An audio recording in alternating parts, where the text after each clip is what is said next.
Women should not pay tax. So says Uju Kennedy Ohaneye, who is the Minister of Women Affairs. She has called out the Nigerian security agencies to stay off women as they should not be allowed to pay tax. According to her, women should be empowered to enable them progress in their day-to-day activities.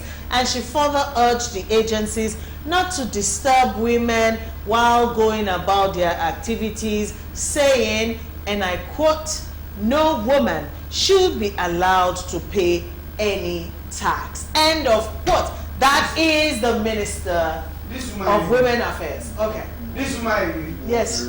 At times, any good thing that this woman say, inside it, 95% of things will be bad.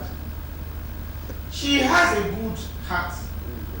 But in this kind of civilization, when you are not a full Tinubu, at that time, what the Tinubu was fighting for, and Mommy Fela, what they were fighting for at that time was that the normal tax they pay on women at that time, that they should not allow women to pay. But at this particular time, when women were head of banks, when they are ministers, they will not ask madam if madam is not being sincere with what she's saying.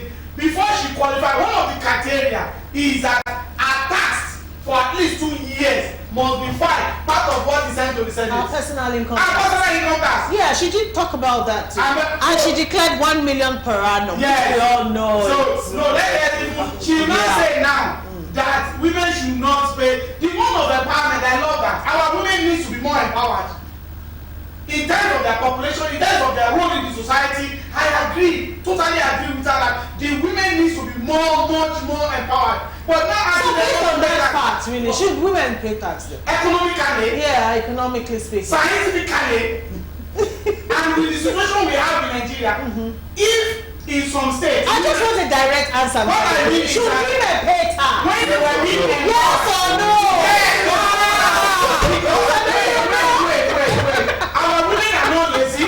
Okay. They need to be empowered. Okay. And when they were empowered, if you look at the population of women in Nigeria, if you now say that all those ones in banking, in media, in energy, in technology, all of them should not pay tax. Please, which kind of thing is going to accrue to Nigeria? But one thing that is important, madam, what you're supposed to say, you are not saying it. One of the things that you're supposed to say is this: there are some certain professions that women have been sent back, either by omission or commission. One, the issue of politics. And it has shown that our women, they are managers. If they can manage their homes, manage their community, automatically they can represent people. We want to see a situation where we are going to have more women governors. Number one. Then number two, we want to see a situation in which when you look at the leader of the poor, of the poorest in the society, we want to see a lot of women that will be away from abject poverty. Exactly. All those things should be the one, and you should be the focal point. Is it not the same woman that will still have a conference that will part of a budget proposed by his ministry? Look, what we need for women is not what he's saying. Women is ready to pay tax if their business are booming. If you like, do you know that indirectly women pay tax more than any other person?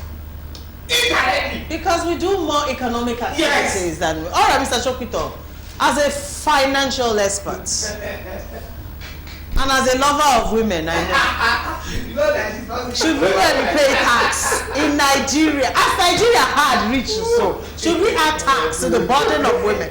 Really? Look,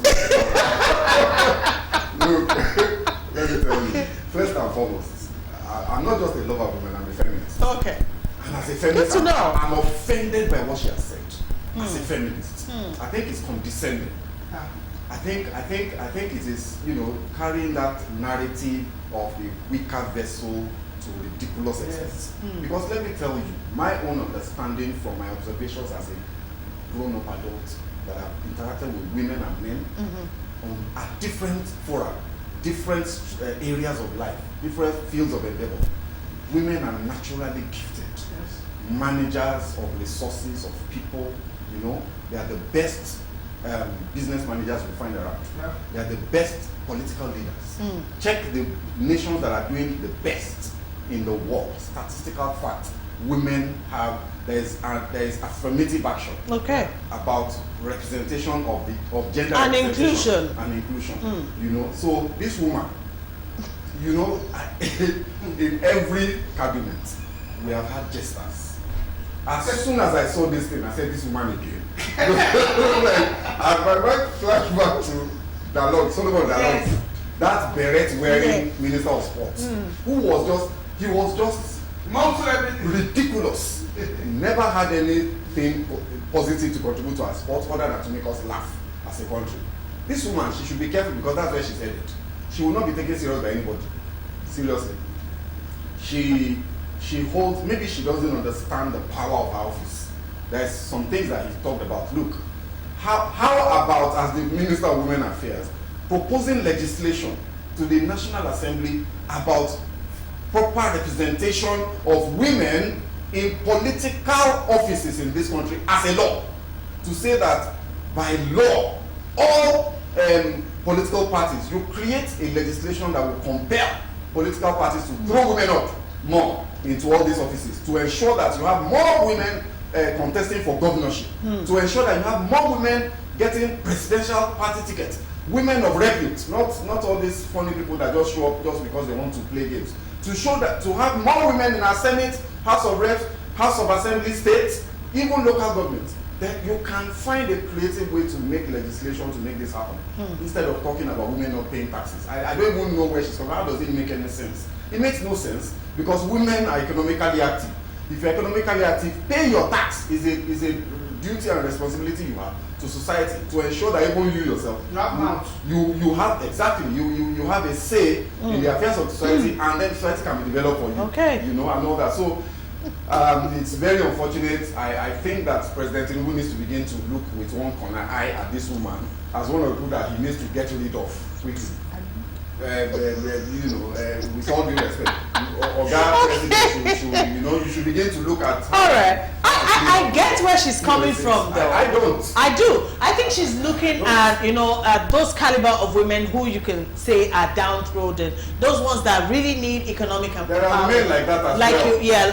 Well, she's a minister of women affairs, not men affairs. So you don't expect her to. So the only thing that she can use to give caution is caution. It's only that they should not pay tax. Out of all the programs that she has, they should be exempted. No, that she cannot even tell us the modules that she has created to make sure that all those women are well taken care of by the government. But the only thing that they should not pay tax. Do you know that if somebody says you should not pay tax, that person is not helping you? He's not helping you. What you just need, give them something to work with. Let them have something to pay tax is not hard. Look at those people going abroad. They are paying more tax. And you're correct, Mr. Adedero. Women in Nigeria actually pay a lot of tax. All those traders you see in the market and all that. I can speak for Lagos State. Even the legal levy, they collect it by force. They pay tax, man. All those women you see beside Even me that I'm sitting down here. Okay, you are paying tax. Everybody's paying tax. Okay. So we understand that sometimes you need to cut us women some slack. Okay? Yeah. You need to cut us some slack. What would have said is that if they want to share, Mr. Zubin has said that they should give us 1 million every Nigeria. Like we know now, they should give them 1.5. Thank you, Mr. Adedero. Because we do know that women are really, women are wonderful. Yeah, we are trying. And the truth of the matter, to be fair to her, so that it's not as if we're just bashing her left, right, and center, is that there is a ceiling, there is a societal ceiling that women struggle with in all fields of endeavors. That ordinarily a man will just get into a place, no big deal, or a woman will have to struggle through all sorts of things, including discrimination and sexual harassment in order to achieve. So maybe as a result of that, you say, okay, women are disadvantaged and they should be. So let's give them some sort of respect. You can even talk of some sort of tax rebate in certain fields, for women in certain areas. At all. I think the problem with this woman is that she's not polished. With all due respect to her, she needs to polish herself. And she's supposed to have a very good being now. Yes, she's a minister. She's a minister of the Federal Republic of Nigeria, the biggest black nation in the world, the largest economy in Africa. She does not understand the weight of the office on her shoulders. Okay. She needs to go and polish herself so that she use the power of office. Anytime she's even reading from paper self, that living, Ah. Thank you, everyone. We have to go. Women are paying tax, all right, but then let us see more of what our tax is doing, all right? That will encourage us to do more. Thank you so much, Mr. Adegbero, for coming in today, and thank you, Mr. Shopito, for taking the time to join us. Thank you, viewers.